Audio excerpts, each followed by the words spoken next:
Good morning. I have the wonderful Tara Furiani with me here today. We're going to have a few other guests pop on as well, but I have to start with Tara because obviously, if we're discussing something that HR needs to be doing better, this is the lady to talk to. So, Tara, you're welcome. Tell us, first of all, a little bit about who you are and then why this is going to be an important topic. Oh, and by the way, what we're discussing today is how HR needs to be discussing Roe v. Wade and what we might need to do to prep for differences in benefits and different types of conversations. So, Tara, take it away. Hello, I am Tara Furiani. I host a show called Not the HR Lady. I was a chief people officer for 12 years, left the corporate world of work. I do keynote speaking all over the world, consulting, and we have a show. So check it out if you want. Not the HR Lady. You can find it on YouTube, any of the streaming platforms, and of course on LinkedIn. Your show is how I keep my sanity. Like I literally will like repeat it. Like if I'm just having a bad day, I go grab a favorite episode. I love you. Thank you. That's so sweet of you to say. Can I, like, this is going to sound narcissistic, but I wouldn't be if I didn't say it exactly what I'm thinking. But like, sometimes I go back and listen to our shows just to like make sure that I haven't lost my mind with some of the absolute this malarkey that is happening in the world. It's like, hold on. Like, wait. Did this actually happen? Yeah. I've seen this show before. Like, I know what's happened. Like, what the hell? And so I kind of listened to it too, only just to remind myself that, yeah, okay, well, the world is still fucked up. Yeah, but this is still what we're doing, apparently. This is what we're doing. This is good. So we just had Roe v. Wade reverse. And by the way, another one of my guests is in the background. I'm bringing her on shortly as well. But Tara, I want you to kick this off because Roe v. Wade is just reversed. And we're not going to get too far down the rabbit hole of expressing our feelings. Obviously, you and I are very upset about this. We've been on our soapbox, so I know we're going to do some more soapboxing another day.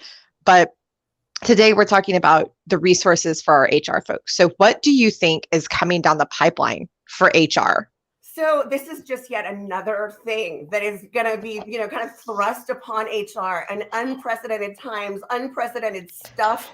But I think it's so important for us to first take a moment and recognize that this is not a political issue. This is a people issue. This is about people with uteruses, which are not always women, by the way, and some women do not have uteruses. So there's a really great opportunity, I think, to recognize that this is a people issue that affects all of us.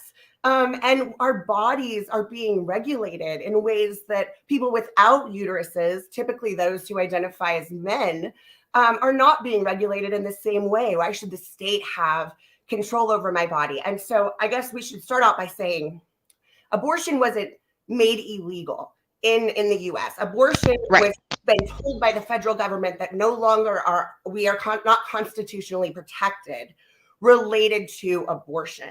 And now instead of the federal government getting involved, they're turning it over to like the state level, sort of like marijuana. It's illegal, but certain states have, legality about it.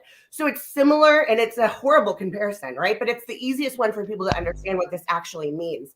For businesses, for HR leaders, for leaders, don't shy away from a people topic. First and foremost, if you haven't said or addressed something internally with your teams yet, it is not too late to acknowledge that this happened, that some people may be feeling incredibly strong feelings about it. And here are the resources that we may have available. I'm not saying the $4,000 travel, to get an abortion that so many of these companies are pledging. There's a whole different privacy and healthcare component related. Oh, I know. That's going to be real interesting to see how they actually make that work. So what do I have to do? I have to go to you, Katherine, my HR rep, my HR generalist, and say, so, hey, I need to activate that abortion one that you guys said you would do. And it's like, nobody's going to feel comfortable doing that. No. Well, not very many people. Like, there might be people like you and me that would like march in there and go.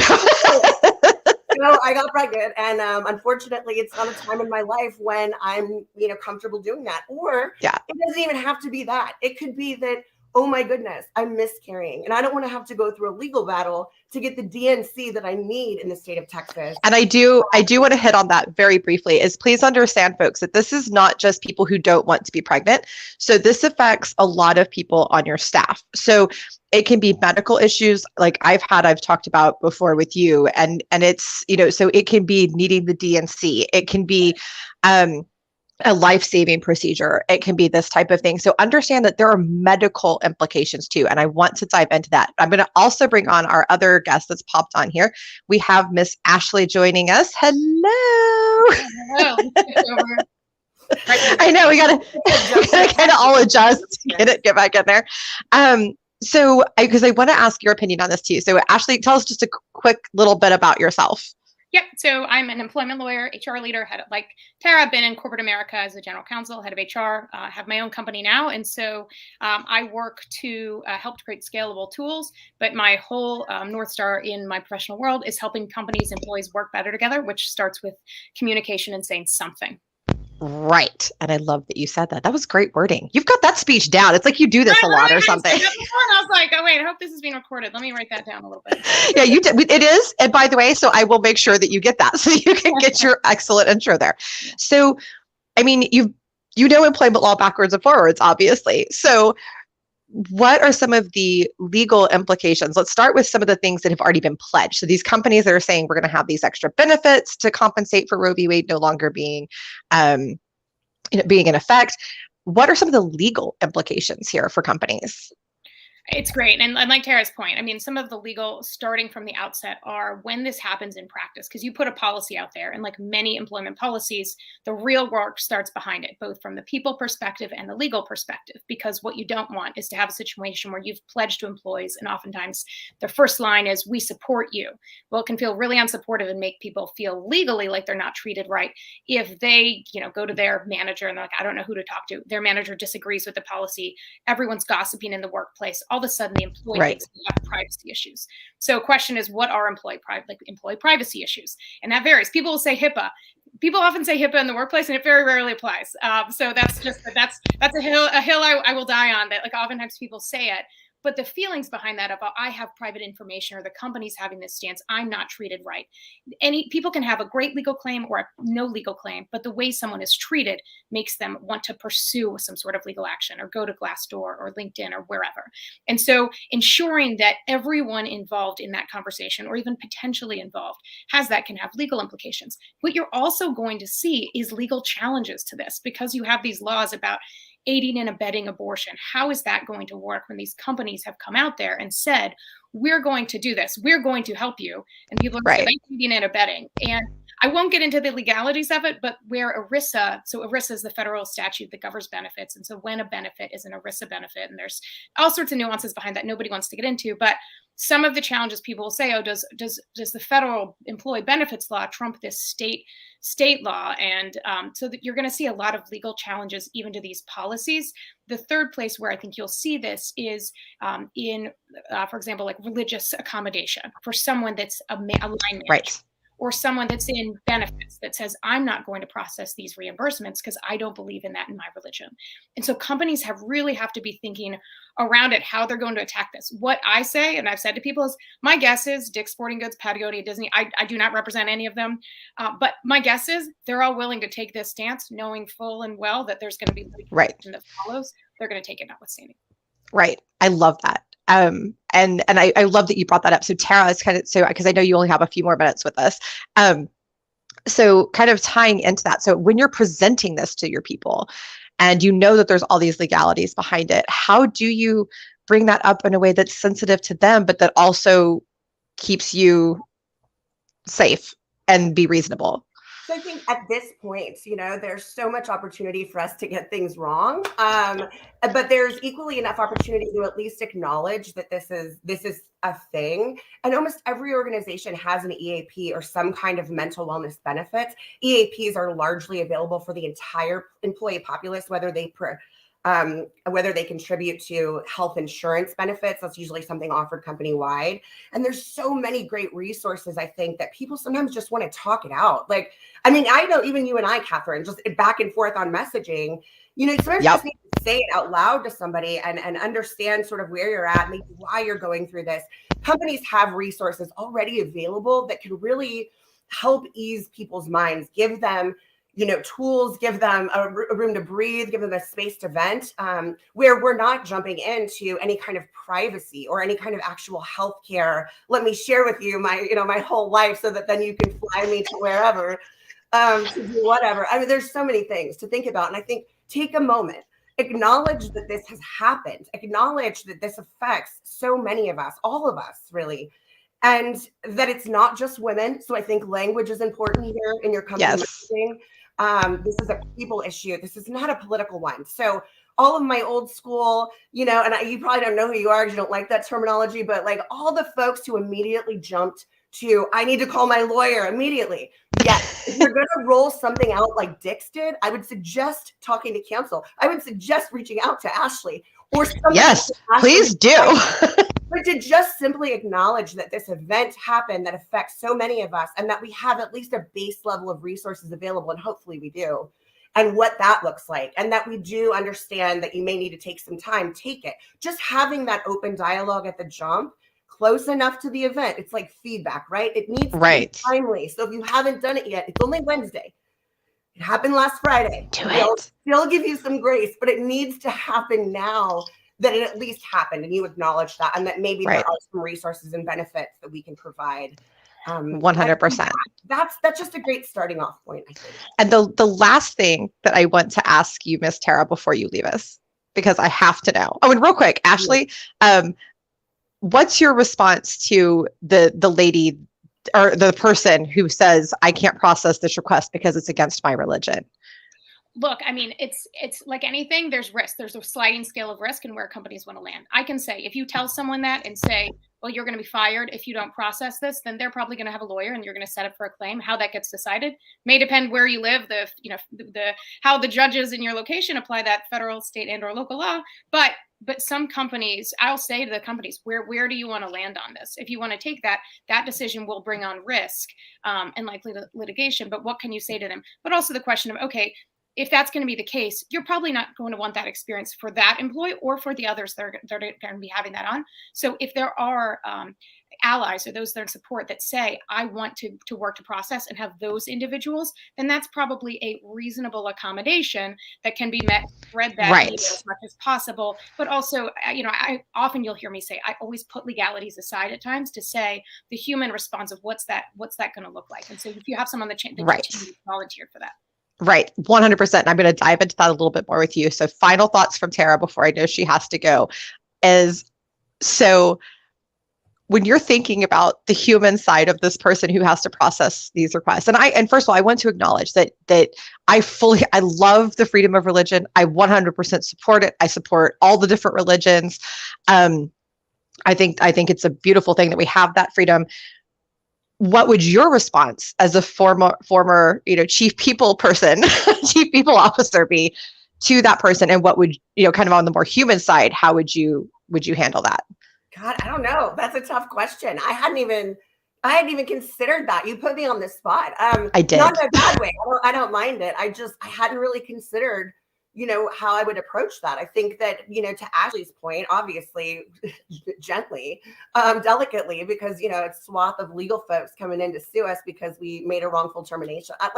There's so many nuances here. I think first step, take a breath, take a moment. I feel like that's what everyone needs to do these days. Instead of being so reactionary, just take a pause for just a second before jumping back into like an answer, before jumping in and saying, this is what we need to do. Like if this happens, glomming on or launching into something because we're heated and passionate about this specific topic.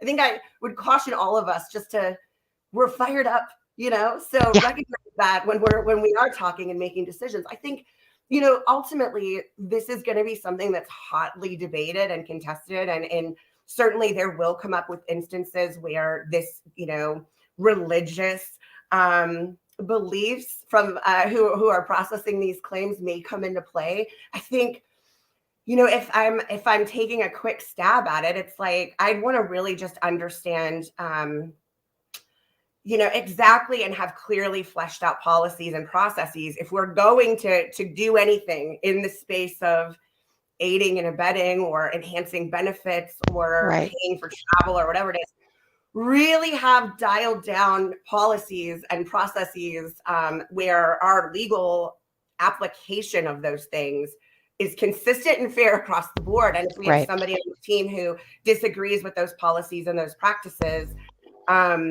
religious beliefs aside, if that's our company policy and stance, I think that we have some footing, but I also don't want to fight that battle. I don't think, that's a tricky situation. I think if you have an HR person or the folks in charge, that's really where, it's so great to have in-house counsel, or so great to have external resources, maybe to even punt this to, if it's something that you're just not comfortable with handling. And I've seen that in other instances where an HR generalist, feels uncomfortable doing an investigation because, the investigation is something about homophobia, and some kind of action in that space. And they feel it personally difficult to be objective in this situation and recuse themselves. And I think that's the professional approach, that you would take. And I would hope that any professional in this space in HR leading this charge would take that same objective approach of either recusing themselves or, because you have to have that objectivity. You do. You can't just enforce your way, even if you are certain that you're in the right or whatever. That's part of freedom, right? That's part of it. And so I think my initial response, do you need to go, Tara? First, I want to respect your time. Then thank you for joining us. I'm so sorry. I would love to chat longer, but I promise something, so I have to leave. That's okay. Bye. Be great. So I want to kind of hit on, so this would be my response, and I want to get how you would respond to how I would handle this. Tell me if I'm right or wrong here, Ashley. You get to judge me here. So I think for me, I would handle this before it ever came up.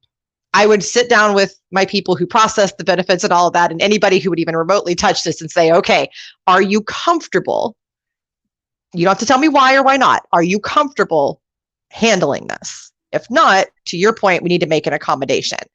And then, if there's somebody who, and I would also find people who specifically were comfortable working with this, very comfortable, handling it and that type of thing, and actually being the one to talk to the people. If you're behind the scenes, as long as you'll do it, is fine. But the talking to people, I think it needs to be somebody that is kind of designated maybe and understands, has a special training on all the privacy and all that kind of stuff. What are your thoughts? Yeah, no, I mean, a few things you said. One is, like, ideally before this is announced. And I get that a lot of these companies had to quick to it, and a lot kind of saw this coming down the pike and probably had some of it teed up. But anytime you can take a step back and talk to those individuals that are going to be behind it, that is like such a key step that so many companies don't do. They don't think to do, they don't have time to do, and people find out and they're, okay, now let's react quickly. And that's where gaps can be made, not just legally, but also like it feels odd. People are uncomfortable. And I know there's been a lot said about in the comments about small businesses. And so here, to your point, if you have it's easier if you have a robust team of 500, multi-thousand.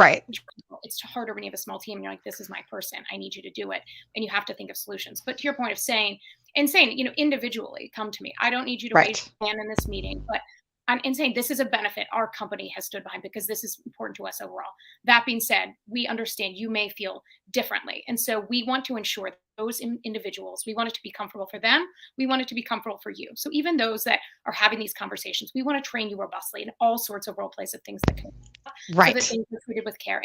Everyone is kind of going to what Tara said, always have placeholder language, always taking a pause and stepping back. And this is like in any conversation, because so often I've been on the receiving end and people are like, I didn't know what to say. So I told them I need to talk to people. I'm like, such an awkward pause. Right. It's like, there's privilege considerations, but let's take a step back. It sounds weird to someone if you're talking like, I don't know, ask my lawyer. But you don't have to say that. You can always say, let me take a step back and think about that.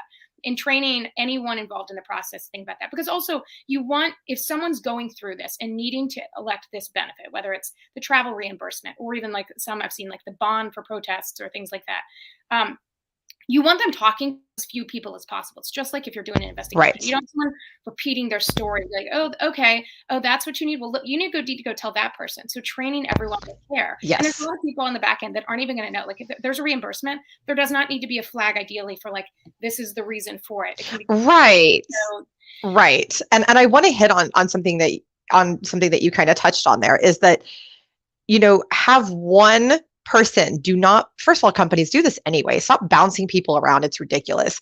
But especially for this issue, have one point of contact that knows everything that they need to do, and that's the person that talks to them. Because to your point, the person processing the reimbursement doesn't really need to talk to them. They don't even really need to know what it's for. It just needs to be that, yes, this is approved, pay it. Thank you.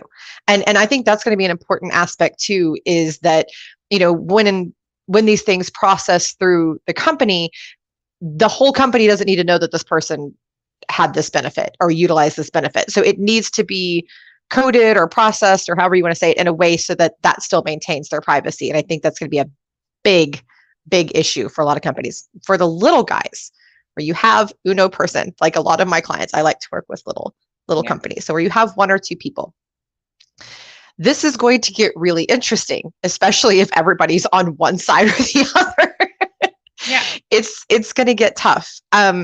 So, I mean, my response, just being the kind of person I am, is that if I have a company and I'm a little itty bitty baby company and I have a policy and my one and only HR person refuses to enforce it, they lose their job. Now that's just in general, that's how I would be. But this is a very sensitive issue where other rights may come into play, like you said, an accommodation because of freedom of religion. So how would you handle that for the little companies?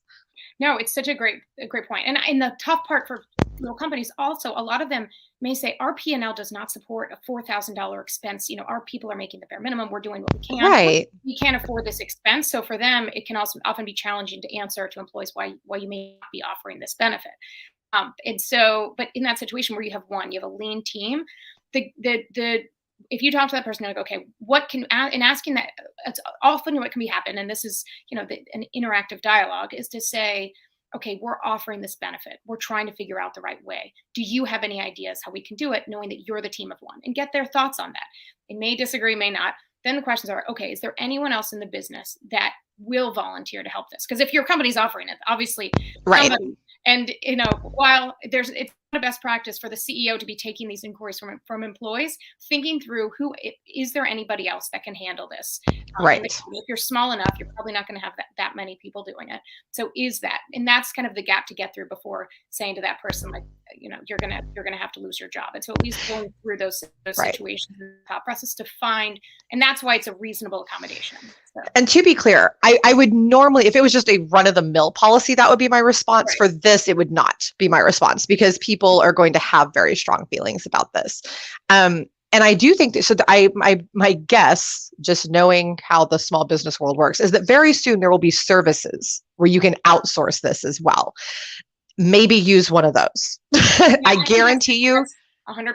Necessity is the mother of invention. And if I were to Google right now, you would likely, again, like, I'm sure there's services that started doing this when they were probably the only people grateful that there's a Supreme Court leak, because it could get this up as a potential service. And so I think that's right, is that there's ways to, and so it's exploring what that looks like from a cost perspective, right. Having that, but always trying to find ways to thread the needle between supporting those employees, and then finding it, because to Tara's point, it may be easier for small companies to outsource this entirely, and only things have come back that look like kind of normal reimbursements. But the whole right. of showing care for those employees, to your point, and I liked what you said. In everything in corporate, life lesson is like to limit the number of people go through. This whole customer success departments on the account side for a lot of companies now. Like, if HR could reframe at times to be like an employee success, and think about that, having one source of truth you can go to as much as possible, I think that a lot of employees would have a better sense of HR. Absolutely. And Tisha, I definitely appreciate your points here. she's commenting, and no, I would not let somebody go over this. Now if they get ugly with somebody, I do want to, so one thing that doesn't always actually happen, but is supposed to be the case, is that HR is supposed to be, in theory, impartial. Okay. If someone in my HR department, or leadership for that matter, started imposing their views on others and started getting nasty with someone, they would lose their job. But that's about how they're treating the staff. That's not because of their view. It's because of how they're treating someone. So where do you draw that line? So as this comes up, because you know it's going to come up, this is going to get to be a heated discussion in the workplace, whether we want it to or not. And folks, please don't discuss this at work, like in terms of just in general conversation. Keep it to company led so that you can kind of control it and keep the environment going a certain way. But how would you start to draw those lines of this is what's okay and this is not? So I think in those lines, are certainly gray, and the lines between, the NLRA that gives the right, even people think of the National Labor Relations Act, Federal Act about unions, generally applies to union companies, but Section 7 says even non-unionized companies, employees have the right to discuss terms and conditions of employment.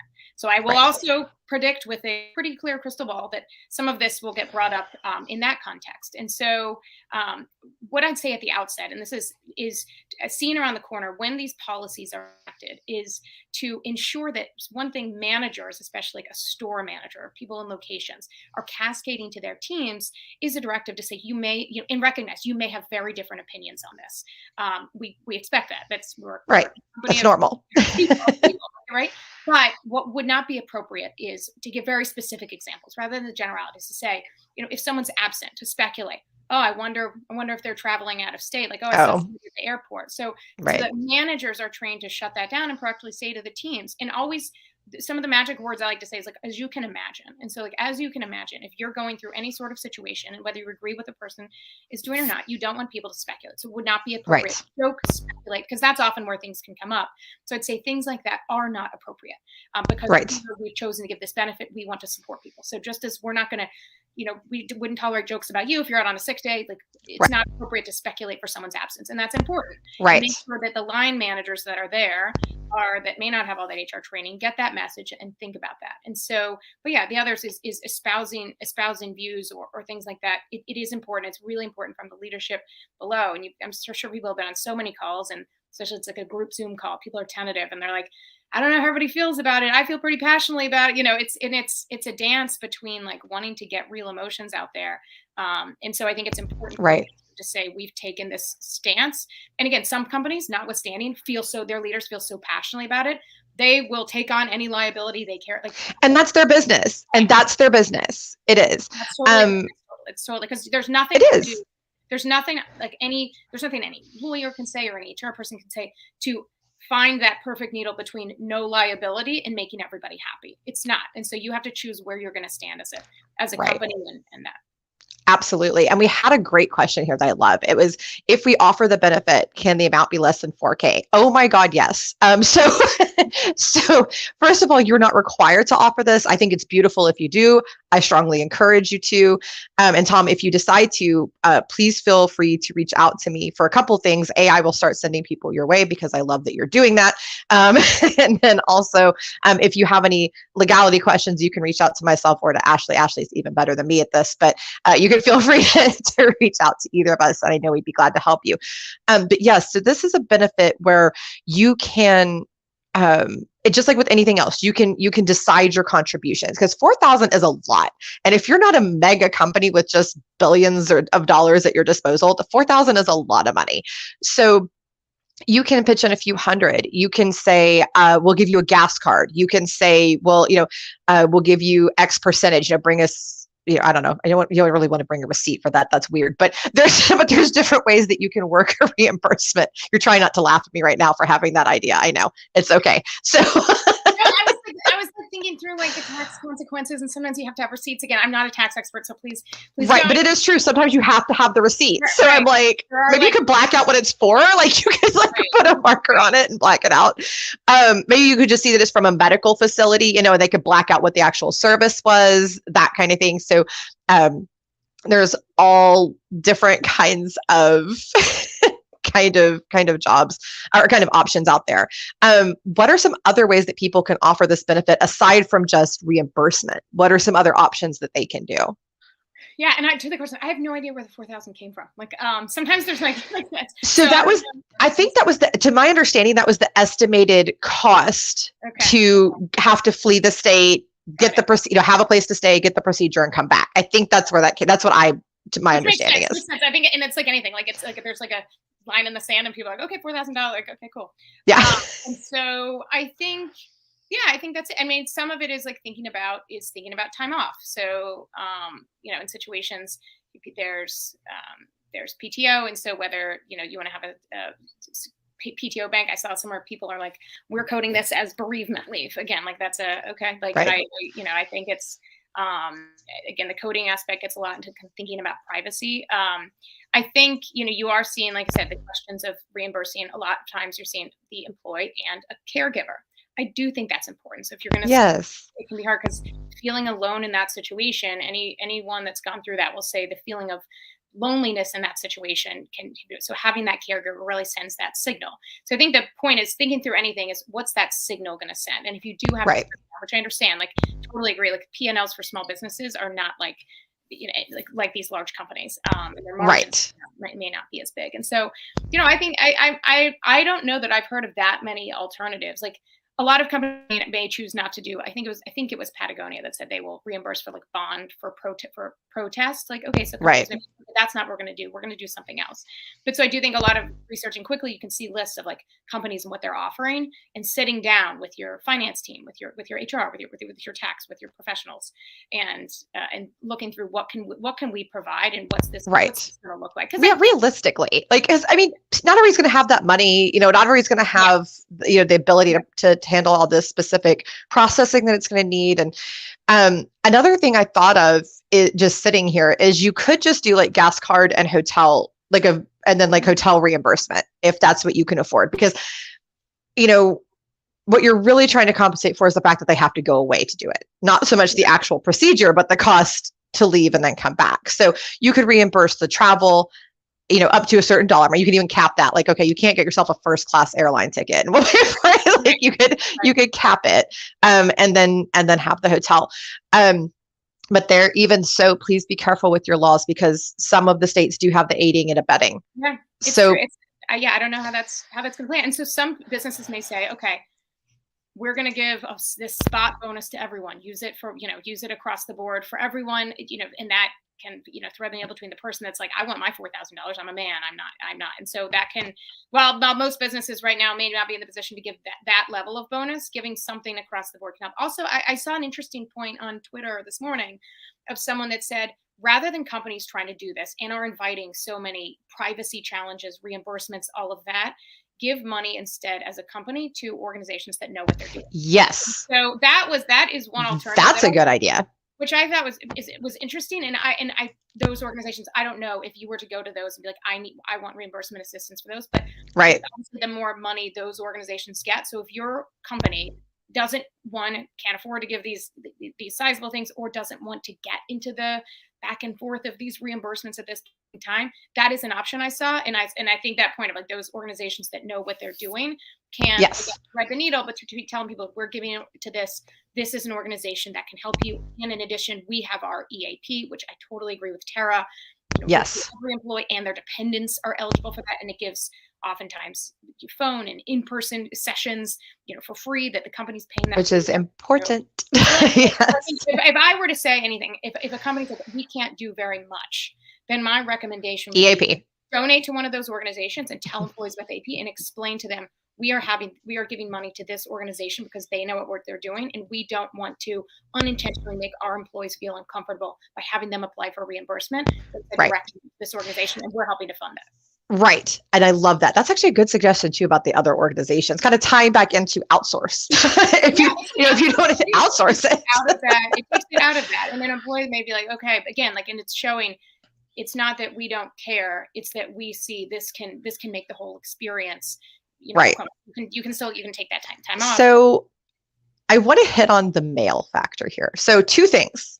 Okay. And we were talking about people who are identifying as male and biologically male, and anybody who fits into that category. That's who I'm including in this. So number one, I would say, and you already addressed the, that's a caregiver type thing. I think that if you're a big company like Dick's or Amazon or whomever, that you need to offer the same thing. Hey, fellas or whomever, if your partner is going through this, or if you are the caregiver, we will support you. And you can limit it to partner. You might say, to get the benefit, we'll give anybody the time off, but to get the benefit of the 4K or whatever amount, you have to be the partner, and we will support you going with them, to be there with them. Because let's be honest, sometimes it's the guys do want to be there. And, my husband had, a response to this, because I could have had my body not taken care of it for me, so to speak. I could have been in a situation to need a life-saving procedure. I did need D&Cs at a different point, and now it would be very hard for me to get one. Especially right now when everything's still so new and people haven't really sussed out what's okay and what's not. So I think it is a good idea to, if you're big enough to do it, to include the guys. And if you're small, to at least grant them the time off, to say, if you come to me and you want to enact this benefit, you will get the time off, no questions asked. What are your thoughts on that piece, first of all? I agree. And I'm sorry. And it's so, it's so heartbreaking, so personal to just so many. I think it's a totally fair point. And it's similar to in the past when you've seen like parental leave, and you've seen things, and there have been like primary and secondary caregiver policies, and those end up getting challenged. They Right. have been challenged for the EOC, because like, well, those defer those maybe that's great in writing, but in practice that ends up discriminating against men, because it assumes they're the secondary caregiver. Right. To issues there, again, legality, but then also aside, making these antiquated assumptions. And so I think the same thing of, to the extent you can, treating people equitably, looking and saying, okay, this is a challenge, employees are struggling, and agree. Like already I've seen these screenshots of texts of people in hospitals where they're like, this person, right, is like going through this, needs this, right, on the phone with lawyers, and they can't get it. Yeah. If I'm in a healthcare situation, and I'm not a medical attorney by any means, and I cannot give individual legal advice here. I'll always give my caveat, but the last person you want to talk to in that situation is a lawyer. And so, right. And so I think, to the extent you can be equitable and have all of your policies supporting that vein of care and equity, and saying this is what you need now on that, whatever that looks like, I totally agree, because otherwise people can be like, oh, I feel challenged by this, and I want that. And they should, frankly. Like, I'm sorry, if I were in that situation, I would want my husband to have a benefit where he could come be with me. That's just a duh. Right. But then I'm going to get a little less impartial, a little non-HR here, just for a second. So this is not HR Katherine talking. This is just Katherine talking. Guys, shut up. Okay, you don't have a uterus. It ain't about you. Shut up. You're fine. You're not being regulated. You don't have to worry about pregnancy. This is like being upset that that you can't buy that tampons aren't for you, or that pads aren't for you, or that there's not there's not D&Cs for you. Like what are you upset about? Shut up. You don't have to deal with this stuff. Be happy about that and pipe down. Stop it. It's not about you. I mean, I think the way already you're starting to see this play out in the workplaces of, one is men bringing this up in that way. And I'll say from, again, not really the legal perspectives, but just HR, like, it's not going to come across the way you want. It's not going to go well. It's not going to look good. Because, and I put this, so I done a post where it said, some, like, July 4th, Independence Day is this Monday. And I did a post where it said, some women in the office may say, because I've heard people say, I don't feel, and not just women, but you're seeing people of color, like, may say, like, I don't feel like Independence Day right now. Like, it doesn't feel like that to me. And 5 responses that you may hear. And people are like, oh my God, I've literally heard all of these. Like, fine, so come to work Monday, or then leave the country if you don't want to, or does it actually affect you? That's one of my favorites. Hold on, I want to address leave the country if you don't want to. Okay, because this is one of my favorite things that people say to someone who is in dissent from what our laws are doing. I don't think you get the USA. To those people, I just want to say that I don't think you get it. So the whole reason that we're a country is dissent of what your government is doing to you. Okay, that's literally how we came into being. Every time that we've had progress in the country, it's because of dissent. and people who are willing to stay here and fight and make it better. So I don't know what you're even on about. Like, just shut up. Maybe you're not helping your case, and you sound really dumb. So maybe just stop saying that. And also, now this is HR Katherine talking, is when you say that kind of thing in the workplace, you are causing yourself a problem, and you're causing a hostile work environment. You are, potentially, depending on how aggressive you get about it, you may be considered as attacking somebody. You will be the one that gets in trouble, not them. So from HR Katherine, also don't do it. It's not going to go well. Now, guys, we support you. We just talked about that you should have ability to go be with your partners. I've been a big advocate for years of paternal leave. I'm a huge fan of it. I think it's just as important as the women. My father was my stay-at-home parent. He was a wonderful father. And so, I think that stuff is important, and understand that both of us here, I believe, do advocate for you. Okay. Also in your thing. This isn't about you though. So. Right. No, and that's like, I think if men or even women are like, I don't agree with this, what am I supposed to say? My answer in that was to say to someone, I understand you're entitled to feel any way you want, and the nature of how you feel, like it's okay to feel however you want, and we will support you any way you can. And that doesn't convey, I agree with you, that doesn't convey that. But when you have a situation that is something so personal, and I get people on the other side feel very passionately about it. And and that's their right too. People do these posts, or women that are telling their stories, very detailed stories about their procedures to try to bring this human lens, and you see the comments attacking them. Like, when you see someone, just as a human, when you see someone that's having that, and especially in the workplace, it's supposed to be professional, is giving that support. And I like the point of it. Right. Clinics require someone to drive someone. Again, like, right. They actually have to have somebody. It's not optional. Have that benefit. Like, again, if someone's like, if I'm talking to a company, like, I don't know what to do, this person's out of leave, they don't have anything, I'd rather all day long defend your decision to give someone an extra day or 2 or 3 of leave that time out of goodwill than to say, like, 1, 2, 3, 4, 5, 6, 7, 8, 10, you've exhausted your time. And so there's times, I have this sign in the back that says, you'll miss all the fun if you play by all the rules, which is a really ironic sign for a lawyer. has read that. I don't know if you can see that. But I say that because I get, even as a lawyer, like, there's times you have to do things aside, and whether it's accept risk or do things to have that human lens within professional boundaries. But again, having that and treating people like human and recognizing them. And I'll say this in real, like, another thing I've said to companies is, like, what you can say is, like, look, we do not want our workplace to become like a Facebook comment section. Because which I get. I get that. To battle back and forth, but to recognize and say, this is really impacting colleagues, and you got to support them just as you want in your situation.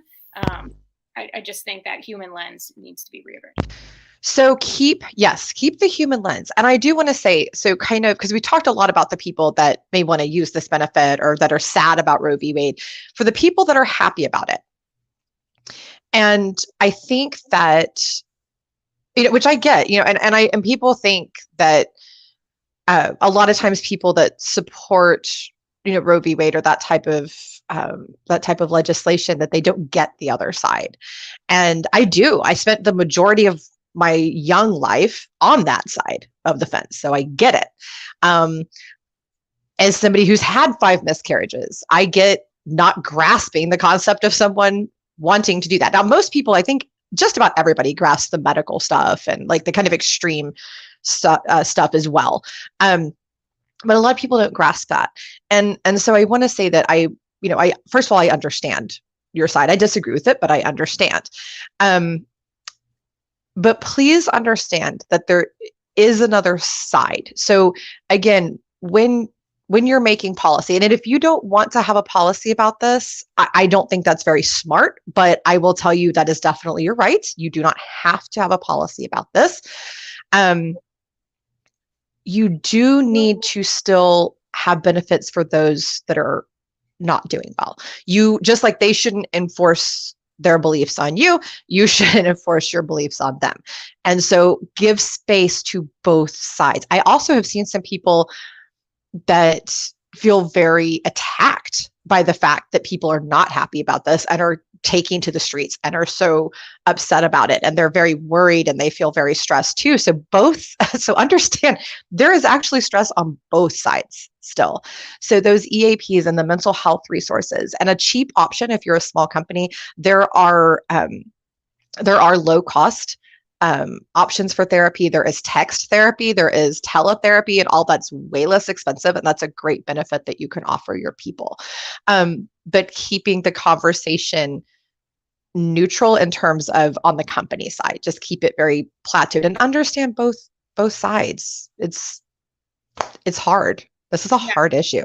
Well, it's hard when you see like a company's leader, like some have made statements, and personally I would be like, oh my God, I totally support that. But then you imagine like, okay, if you're an employee and you're like, I disagree with this, what am I supposed to do now? Right. And so I think the undercut to that is like, we're professionals, and you may feel differently, and we're here for both sides. And I think your point in EAP, a lot of companies still, like I've worked with some, medium and even larger size companies that still don't have an EAP. People are like, what's an EAP? Oh yeah, I was gonna say define an EAP, because a lot of people don't know what that is. So, and especially now, so within the next few months, a lot of companies will really start looking at many will look at their open enrollment for 2023. And so I don't know hopefully it's an option to get it at any point in time, but otherwise you can have it involved in your kind of whole package as you look at open enrollment for companies that offer benefits to employees.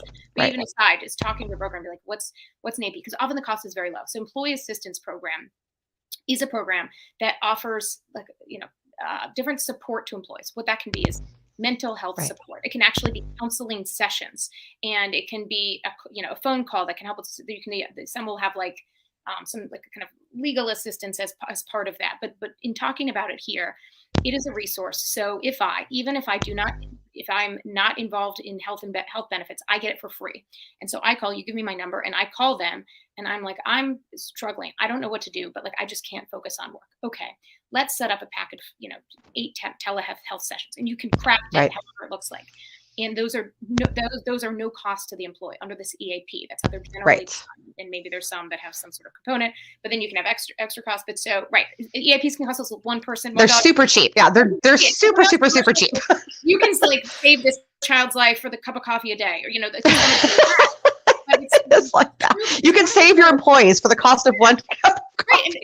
Right. So companies will say I don't even know what that is, and so many, it just doesn't occur. And in brokers, that's not, the big ticket item is you're looking at open enrollment.